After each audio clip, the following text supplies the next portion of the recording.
Mackenzie Brewer, and we're back with another episode of JAG TV. Jagathon is an event where DC hosts a dance marathon to raise money for Le Bonheur Children's Hospital. More on that story, Lee Allison Whiteside. On March 26th, DeSoto Central will host the third annual Jagathon that benefits Le Bonheur Children's Hospital. This year's events will take place on the football field starting at noon. Jagathon is a dance marathon that benefits our local Children's Miracle Network Hospital. In the first year, DC raised over $8,500 and last year raised $12,000. Both years, the money raised exceeded initial goals. Dance marathons are hosted on college campuses across the nation, but DeSoto Central was the first high school in Mississippi to host one. Le Bonheur is a children's hospital in Memphis, Tennessee. In 2020, Le Bonheur was named one of the best children's hospitals by U.S. News and World Report, making it the 10th year in a row the hospital has received this honor. The hospital features expert physicians and staff and state-of-the-art technology used to help children in many different capacities. This year, much of the funding for the hospital has been relocated for COVID research, so fundraising is even more important. Students can register for the year's event through tinyurl.com/Jagathon21. There is also a registration link on Instagram at DC Jagathon. It costs $20 to participate and includes a free t-shirt and meal. During the event, participants play games, learn a dance, and hear stories from Le Bonheur patients. There is always something exciting going on, and participants are encouraged to stay on their feet and be active during the duration of the event.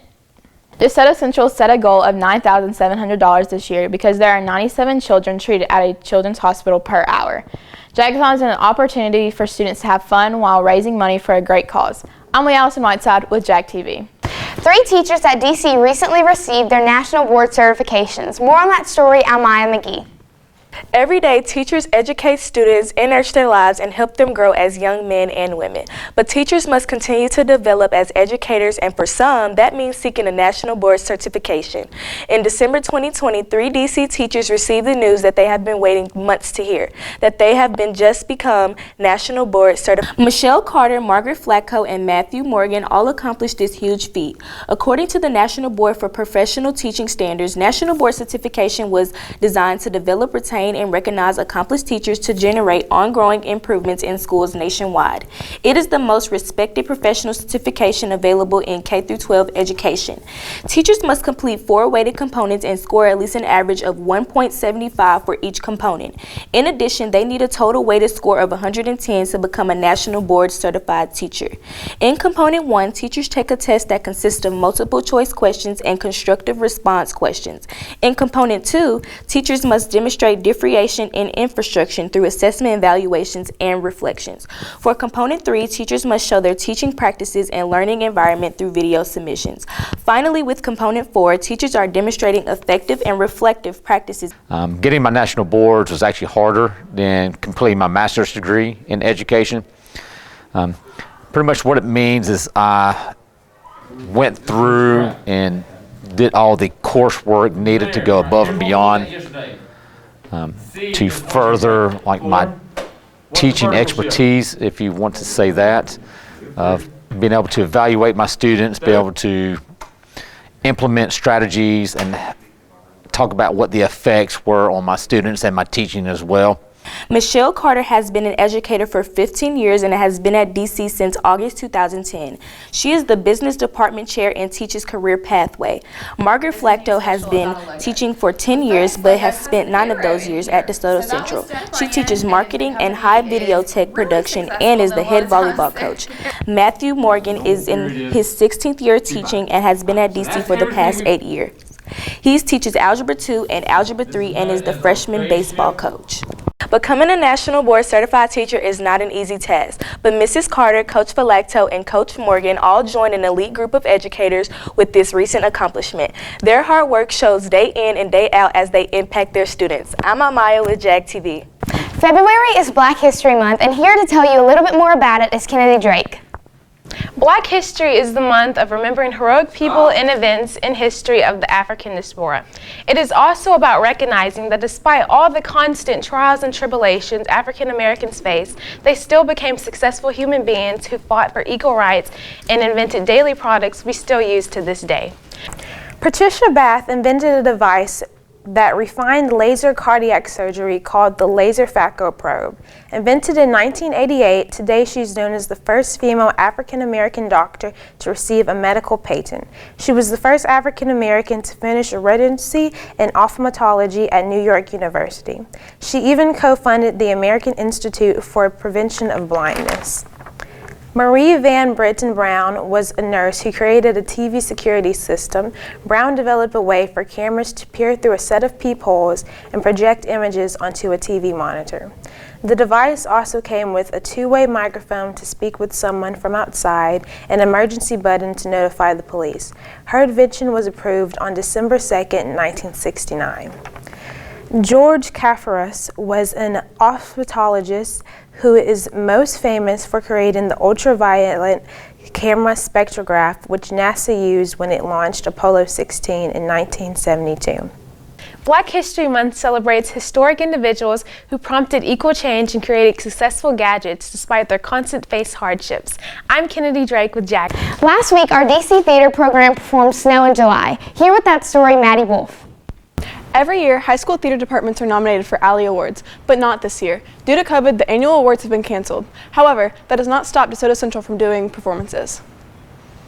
DC's theater department has been putting on 6 shows a year, and they are on track to do the same this year, despite the issues COVID brings. During the first semester, they were able to perform Alice in Wonderland, A Movable Feast, and A Midsummer's Night Dream. Last week, they had their first performance of the spring semester. During a normal year, productions have their own challenges, but when quarantines are added to the mix, these performances become nearly impossible, as the department has experienced firsthand. Some shows required a last-minute replacement, and different students quarantined at different times, making rehearsals less than ideal.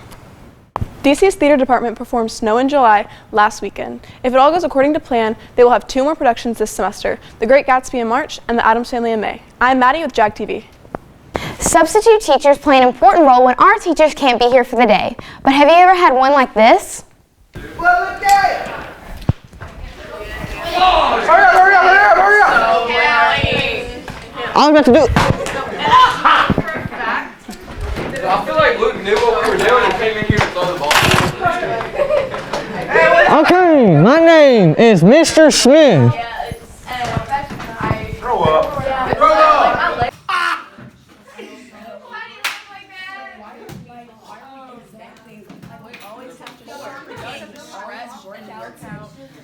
What's your name? Is your name Mr. Smith? Yes. Who?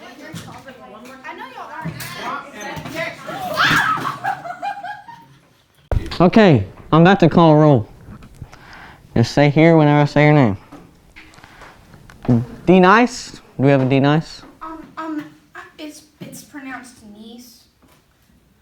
You're not gonna start that today. Okay. Alright, D Nice. Okay. Alright, D Nice. Balake. No Balake? You mean No Blake? Balake? You mean Blake? What? Blake. Are you messing with me? It's Blake. Okay, a Jay Quillen. We got a Jay Quillen? It's Jacqueline.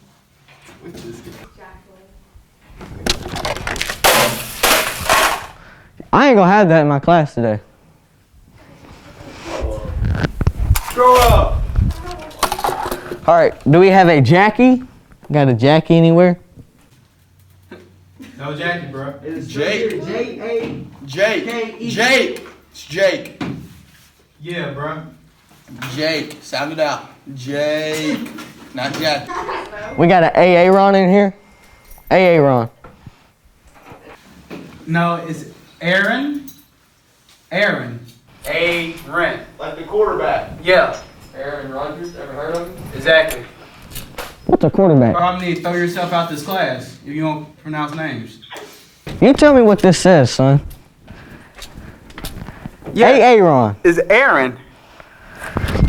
Dadgummit, go to the principal's office. Is Aaron, bro.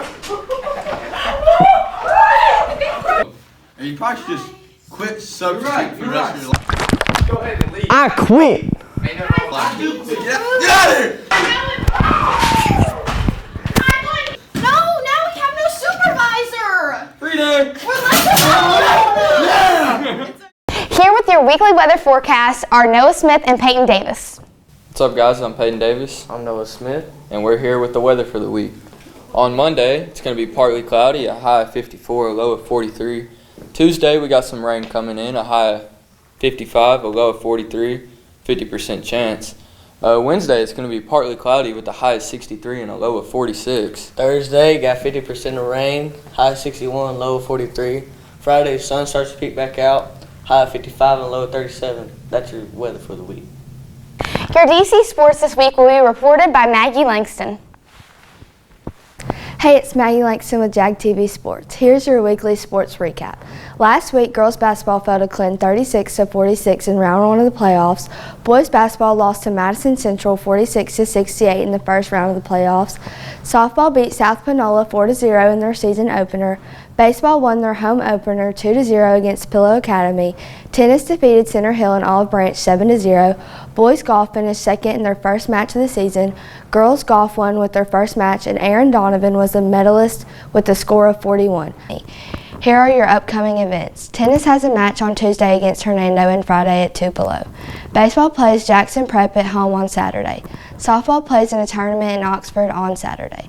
Track and field have a meet on Saturday at Center Hill. Cheer competes March 6th. That's Maggie Langston with Jag TV Sports. That's all for this week's episode. I'm Mackenzie Brewer, and we'll see you next time.